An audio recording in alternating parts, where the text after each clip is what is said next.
Quadratic equations. ये काफ़ी easy topic है, सो फिर भी हम लोग ये बिल्कुल बेसिक से स्टार्ट करेंगे। ये सबके लिए है। सो एकदम बेसिक से मतलब let us start from polynomials.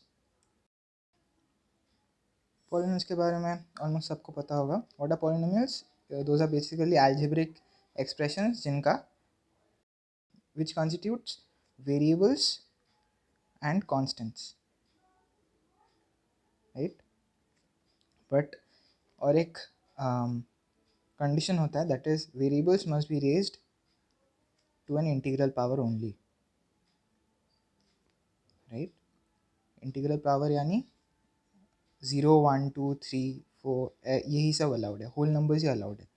कोई नेगेटिव या फिर कोई फ्रैक्शन अलाउड नहीं है, right. These are not allowed, these are allowed. Okay, so दो टाइप्स के पॉलिनोमियल्स होते हैं, एक होता है रियल, दूसरा होता है कॉम्प्लेक्स। हम लोग अभी रियल पॉलिनोमियल्स के लिए डील करेंगे। डिफरेंस कुछ नहीं है, बस रियल में रियल वेरिएबल्स और रियल कॉन्स्टेंट्स रहेंगे, कॉम्प्लेक्स में complex variables and complex constant. So polynomials में कई सारे वेरिएबल्स होते हैं, but now since it's quite simple, यहाँ पे हम लोग बस सिंगल वेरिएबल को लेकर डील करेंगे क्वाड्रेटिक इक्वेशंस के time. So quadratic equations basically quadratic polynomials से आता है। बस डिफरेंस यही है कि हम लोग क्वाड्रेटिक पॉलिनोमियल को f x equal to a x square plus b x plus c जैसे डिनोट करते हैं, और क्वाड्रेटिक इक्वेशंस को a x square plus b x plus c is equal to 0 से डिनोट करते हैं। इक्वेशन और पॉलिनोमियल में डिफरेंस क्या है? बेसिकली पॉलिनोमियल में हम लोग एक्स के जगह पे अगर कोई भी कांस्टेंट पुट करेंगे, के should be a real one, और कॉम्प्लेक्स भी हो सकता है, कुछ मैटर नहीं करता। तो अगर एक्स के जगह पे हम लोग के लिखेंगे तो we get a value, a particular value of fx. In this case it's fk because x is equal to k. तो a k square plus b k plus c हमें एक वैल्यू मिलता है which we can plot in the graph, जो कि हम लोग बाद में डिस्कस करेंगे। So that's the only difference.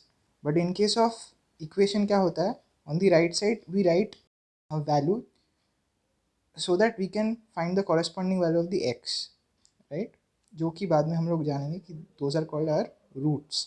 Okay, so in case of quadratic equations हम लोग राइट साइड में वैल्यू हमेशा ज़ीरो लेते हैं और हम लोग रूट्स फाइंड आउट करने की कोशिश करते हैं। सो हम लोग जनरली पकड़ लेते हैं कि उनका रूट्स अल्फा और बीटा है, अज्यूम करने के लिए। So then we can express our quadratic equation in terms of the roots, right. So how is this justified? अगर हम लोग यहाँ पे एक्स की जगह पे अल्फ़ा लिखेंगे तो एक a into alpha minus alpha into alpha minus beta हमें ज़ीरो देगा। क्यों? क्योंकि अल्फ़ा माइनस अल्फ़ा ज़ीरो है। Similarly in case of beta, तो this how it is justified. और यहाँ पे ए हमारा क्या है, इसको हम लोग लीडिंग कोएफिशिएंट कहते हैं। ये बहुत इंपॉर्टेंट है, लीडिंग कोएफिशिएंट। ओके, और इस पूरे फॉर्म को विएटास फार्मूला कहा जाता है। इसका एक रीज़न है why this is very important. ये हम लोग बाद में एक वीडियो में हम लोग इसके ऊपर ज़्यादा फोकस करेंगे, and I will show you certain sums जो कि विएटास फार्मूला से बहुत ईजी हो जाते हैं, right. So this is the concept of leading coefficient and this is the concept of roots, कि x minus alpha into x minus beta के तरह हम इसको एक्सप्रेस कर सकते हैं। Okay, right. तो अगर हम लोग इसको एक साथ लिख सकते हैं, दैट इज सिंस दीज मतलब ये दो चीज़ें सेम है, so we can write it like this consequently, कि a x square plus b x plus c is equal to हमारा a into x minus alpha into x minus beta, right. तो अब हम अगर हमारे आर एच एस को solve करें, so the thing we get is this, right. इसको और ज़्यादा हम लोग सिंप्लीफाई करेंगे, so we will get this. Okay, अब इस फॉर्म को और सिंप्लीफाई करने के लिए हम लोग क्या करेंगे, दोनों साइड से ए को डिवाइड कर देंगे। So on this side what we get is this, on this side what we get is this. अब हम लोग दोनों साइड्स के कोएफिशिएंट्स को कंपेयर करेंगे, that is x square on the right side and x square on the left side, उनके coefficients को हम लोग कंपेयर करेंगे। इसका भी 1 है, इसका भी 1 है, तो 1 इंटू 1 जस्टिफाइड। इसका b बाई ए है, और यहाँ पे इस साइड में क्या है हमारा, माइनस अल्फ़ा प्लस बीटा। इस साइड में c बाई ए है, इस साइड में अल्फ़ा बीटा है। ओके, सो यहाँ से हम लोग क्या देख सकते हैं कि alpha plus beta is equal to minus b by a, और alpha into beta is equal to c by a. मतलब हमारा sum of roots minus b by a से हम लोग निकाल सकते हैं, और हमारा product of roots C by a से हम लोग निकाल सकते हैं वेरी इजीली। ओके, इस कॉन्सेप्ट को थोड़ा और अच्छे से समझने के लिए एक छोटा सा इजी सा एक क्वेश्चन करेंगे। यहाँ पे हम लोग क्वेश्चन में दिया हुआ है, find the condition that one root of a x square plus b x plus c is equal to zero shall be n times that of the other. ठीक है, तो एकदम इजीली सोचेंगे, हमें क्या दिया हुआ है, a x square plus b x plus c is equal to zero दिया हुआ है। So let us first consider इनके दो रूट्स अल्फ़ा एंड बीटा। अब हमें क्या कहा गया है, that is one of them is n times that of the other. So पकड़ लेते हैं, एक है अल्फ़ा और दूसरा हमारा बीटा जो है उसको n अल्फ़ा पकड़ लेते हैं, because it's n times. So अभी हमने जो सीखा ऊपर, that is sum of roots alpha plus beta is equal to minus b by a, and alpha into beta is equal to c by a. यही conditions we are going to use here. Okay, so we are going to replace beta by n alpha. ठीक है, ये हमारी equation 1 है, और इसको हम लोग ऐसे सॉल्व करेंगे। फाइनली हमारा अल्फ़ा क्या आ गया, +1। ओके, ये हमारा पहला इक्वेशन है। दूसरा वाला सॉल्व करते हैं। यहाँ पे बीटा को हम लोग फिर से रिप्लेस करेंगे एन अल्फ़ा से। So what we get is n alpha square is equal to c by a. Okay, so alpha square is equal to c by a into 1 by n. ठीक है, अब इस वाली इक्वेशन में we already know the value of alpha, उसको हम लोग यहीं पे रिप्लेस करेंगे। So after replacing what we get is this. हम अगर उसको फर्दर सिंप्लीफाई करेंगे, what we get is p square by a square into n plus one whole square is equal to c by a n. और फिर हम लोग दोनों तरफ से ए को कैंसिल करेंगे, because a is not equal to zero, so this is possible. फिर हम दोनों को क्रॉस मल्टीप्लाई कर देंगे। So then we finally get this condition, right. Shridhar Acharya's formula काफ़ी लोगों को पता होगा ये क्या है, but what we are going to do here is हम लोग इसको सीधा डिराइव करेंगे from the very equation a x square plus b x plus c equals to zero, right. हम लोग क्या करेंगे, दोनों साइड में ए से डिवाइड कर देंगे पहले, राइट। अब हम इसको स्क्वायर के टर्म, स्क्वायर फॉर्म में लाने की कोशिश करेंगे। स्क्वायर फॉर्म मतलब जैसे ए प्लस बी का होल स्क्वायर अगर हम लोग करें, हमें क्या मिलता है, a square plus b square plus two a b. हम लोग इस फॉर्म में लाने की कोशिश करेंगे इस इक्वेशन को। ऑब्वियसली ये परफेक्ट स्क्वायर नहीं है, so there will be certain extra terms, so हम लोग उससे भी डील करेंगे। सो हम लोग क्या करेंगे, ये हमारा फर्स्ट टर्म है, तो हम उसको ऐसे डिनोट कर सकते हैं as if this is r a and this whole thing is r a square. तो हम ये ए यहाँ पे टू ए बी का टर्म लाने के लिए क्या करेंगे, यहाँ पे हम लोग देख सकते हैं यहाँ पे भी एक्स है which is also R A, right. So यहाँ पे ऑलरेडी हमारा ए है, अब हमें टू ए बी चाहिए, तो वी ब्रिंग अ टू, और यहाँ पे हम लोग और एक टू डाल देते हैं। सो टू कैंसिल होके we get the same thing b by into x, that's not a problem. तो ये होगा हमारा टू ए बी वाला फॉर्म, और सिंस ये हमारा बी फॉर्म है, ये ए है, so we can take an extra term like this, जो कि इक्वेशन में नहीं था, and we subtract it again so that it remains the same. So ये हमारे एक्स्ट्रा पार्ट है, और ये हमारा परफेक्ट स्क्वायर वाला पार्ट है। तो हम इसको एक साथ ऐसे लिख सकते हैं, this is same as the a plus b form we discussed here, और ये हमारा एक्स्ट्रा वाला पोर्शन है, राइट। अब हम इसको और थोड़ा सिंप्लीफाई करेंगे। So 4ac by 4a square minus b square by 4a²। हम इसको इस साइड में लेके जाएंगे, so what we get is this. हम लोग बोथ साइड स्क्वायर रूट करेंगे,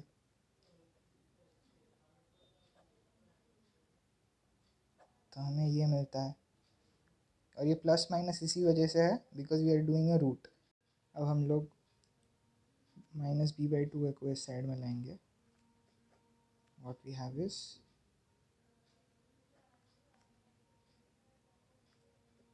और यही है हमारा सीधाराचार्य का formula, -b plus minus √b² -4ac/2a। ठीक है, this is our final formula. अब यहाँ पे अब आप नोटिस कर सकते हैं कि अंदर एक टर्म है b² -4ac। इसका एक स्पेशल टर्म होता है, इसको एक स्पेशल नाम दिया गया है, दैट इज़ डिस्क्रिमिनेंट, जो कि हम लोग d से भी डिनोट करते हैं। इसके ऊपर बहुत सारी चीज़ें डिपेंड करते हैं।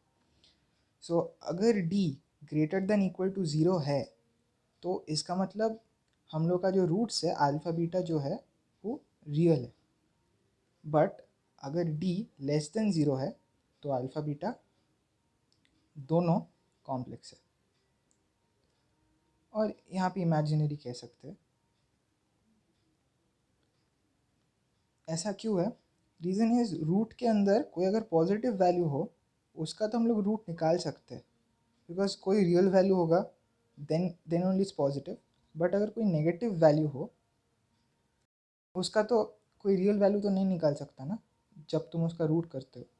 सो we get i into something, अगर अंदर कुछ नेगेटिव है तो। आई का मतलब क्या है? आई का स्क्वायर अगर करेंगे तो हमारा -1 आता है। So to avoid that negative part हम लोग आई से उसको मल्टीप्लाई करते हैं। ये आप लोग कॉम्प्लेक्स नंबर में भी सीखोगे जो इसके बाद पढ़ाया जाएगा। सो i² इज इक्वल टू -1। सो यही वाला कॉन्सेप्ट यूज़ करते हैं, और यही से हम लोग को पता चलता है कि जब d लेस देन 0 हो then it's imaginary. Okay, so real case में हम लोग देख सकते हैं कि हमारे पास क्या है, d इज इक्वल टू 0 है और d ग्रेटर देन 0 है। सो इनमें भी एक डिफरेंस आता है, जैसे कि कॉम्प्लेक्स के लिए तो हमारे एक ही कंडीशन काफ़ी है, that is d less than 0, उससे ही सारे आ जाते हैं। But d is equal to 0, d greater than 0 की वजह से भी हम लोग को कुछ चीज़ें पता चलता है। d इक्वल टू 0 तब होता है जब हम लोग का जो दोनों जो रूट्स है alpha and beta both of them are equal, और d ग्रेटर देन 0 तब होता है जब अल्फ़ा और बीटा दोनों डिस्टिंक्ट होते हैं, right. So d greater than 0 के लिए roots are real and distinct, real and distinct, और d इज इक्वल टू 0 के लिए alpha beta must be real and equal.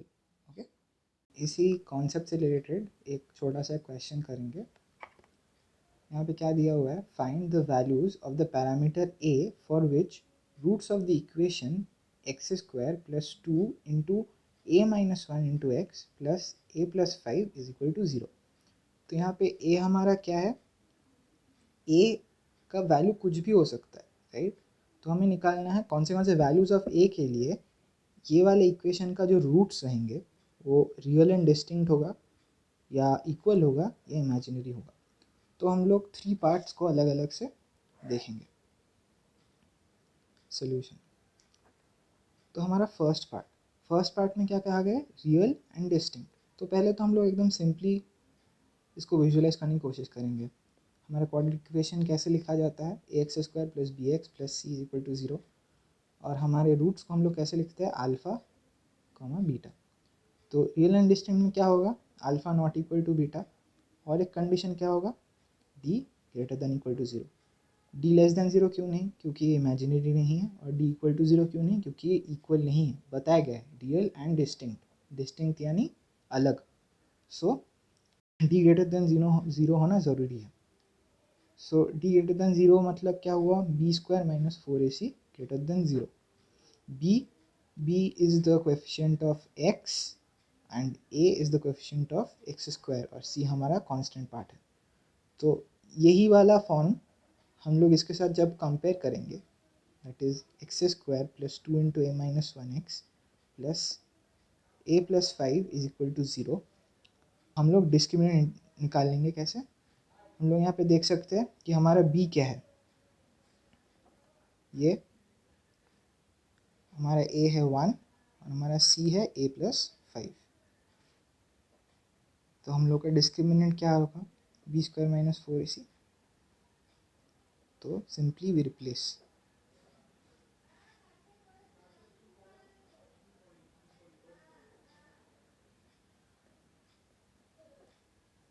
4a+5, 4a² - 8a + 4 -4a -20, 4a² - 12a -16। तो यहाँ से हम लोग 4 कॉमन ले सकते हैं, ठीक है। तो इसको हम लोग सिंपली फैक्टराइज भी कर सकते हैं। यहाँ पर हम लोग देख सकते हैं we get another quadratic equation. तो हम लोग इसको सिंपली कैसे लिख सकते हैं, -4a + a -4। तो फर्स्ट वाले पार्ट से हमारे a कॉमन जाएगा, so what we get is a -4 और सेकेंड वाले से 1। तो simply what we have here is 4 into a plus 1 into a minus 4, right? So यहाँ पे कंडीशन क्या था हमारा, b greater than 0, यानी ये पूरा चीज़ must be greater than 0। so इसका मतलब क्या हुआ कि ये वाला पूरा जो पार्ट है ये हमारा पॉजिटिव होना है। तो 4 तो हमेशा पॉजिटिव रहेगा, तो इसको लिखने का कोई मतलब ही नहीं है। So what we need to जज इज a+1 टू a -4 हमारा ग्रेटर देन 0 होना है। तो वो हम लोग कैसे करेंगे, तो हम इसका केस स्टडी करते हैं। देखिए a+1 into a -4 is greater than 0। तो यहाँ पे क्या क्या केसेस हो सकते हैं, ये पॉजिटिव हो सकता है, ये पॉजिटिव हो सकता है, ये पॉजिटिव हो सकता है, ये नेगेटिव हो सकता है, ये नेगेटिव हो सकता है, ये पॉजिटिव हो सकता है, ये नेगेटिव हो सकता है, ये नेगेटिव हो सकता है। अब अगर हम लोग दो पॉजिटिव को अगर हम लोग प्रोडक्ट करेंगे तो हमारा पॉजिटिव आता है। So this case holds. अगर हम लोग एक पॉजिटिव एक नेगेटिव रखेंगे then we get negative which doesn't hold, क्योंकि कहा गया है कि this needs to be greater than 0। Similarly अगर ये नेगेटिव रहा ये पॉजिटिव रहा फिर भी हमारा काम नहीं करेगा। तो ये दो केसेस गए, बट अगर दोनों नेगेटिव हो देन दिस वर्क्स। सो इसका मतलब क्या है, या तो दोनों पॉजिटिव होंगे, हाँ या तो दोनों पॉजिटिव होंगे a+1 greater than 0 and a -4 greater than 0, या फिर दोनों नेगेटिव होंगे, राइट। तो पहले इसको लेकर डील करते हैं। इसको कैसे लिख सकते हैं कि a+1 ग्रेटर देन 0 अगर हुआ तो इसका मतलब क्या है, a इज़ ग्रेटर देन -1 और यहाँ पे क्या लिखा है a -4 ग्रेटर देन 0, तो ये क्या होगा a ग्रेटर देन 4। तो इन दोनों के कॉमन केस क्या होगा जब a ग्रेटर देन 4 हो, क्योंकि अगर a ग्रेटर देन 4 है इसका मतलब a ग्रेटर देन -1 भी है। सो ये दोनों को एक साथ अगर ट्रू होना है तो हमें ये वाला एक कॉमन रीजन चुनना होगा। We can simply see this on a number line, ये -1 है और ये हमारा 4 है, ठीक है। तो अगर a is greater then -1 and a is greater than 4, दोनों का कॉमन रीजन कहाँ से शुरू होता है, a इज़ ग्रेटर देन 4 से। तो simply a is greater than 4 ही हम लोग का पार्ट है जिससे हम लोग which is are common solution. So यहाँ से तो आ गया कि a इज़ ग्रेटर देन 4। अब दूसरे वाले पार्ट से हमें क्या मिलेगा, a is less than -1 and a is less than 4। तो इसको भी हम लोग नंबर लाइन पे प्लॉट करते हैं, यहाँ पे -1 है, यहाँ पे 4 है। तो एक तो 4 से छोटा होना चाहिए और दूसरा -1 से छोटा होना चाहिए। तो इनका कॉमन पार्ट क्या है, ये वाला, यानी a must be less than -1 for it to be true for both the cases, right. तो हमें दो रीजन्स मिल गए। तो ये बेसिकली क्या है, ये हमारा सोल्यूशन सेट है, इसको हम लोग सोल्यूशन सेट कहते हैं। यानी a can lie from -∞ to -1 union 4 to +∞। एक चीज़ आप नोटिस कर सकते हैं, मैंने यहाँ पे हॉलो सर्कल का यूज़ किया है। इसका मतलब ये है कि इन पॉइंट्स में ए का कोई वैल्यू एग्जिस्ट नहीं करता, क्योंकि हम लोग यहाँ पे लेस देन और ग्रेटर देन यूज़ कर रहे, इक्वल टू यूज़ नहीं कर रहे। सो ऑलवेज रिमेंबर कि जब हम लोग ग्रेटर देन या फिर लेस देन यूज़ करते हैं, एट दोज पॉइंट्स कोई वैल्यू, मतलब ए का कोई वैल्यू नहीं रहेगा।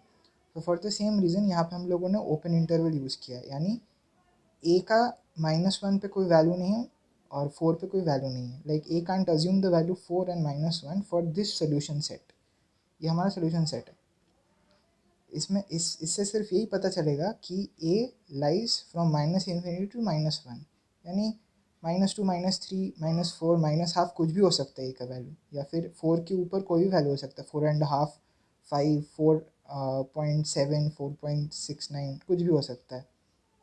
और इन्फिनिटी, मतलब इन्फिनिटी तक आप जा सकते हो, that's not a problem, but it shouldn't touch 4 और -1, और इनके बीच में तो बिल्कुल ही नहीं, मतलब 2 और 3 अगर अज्यूम करेंगे तो नहीं होगा, राइट।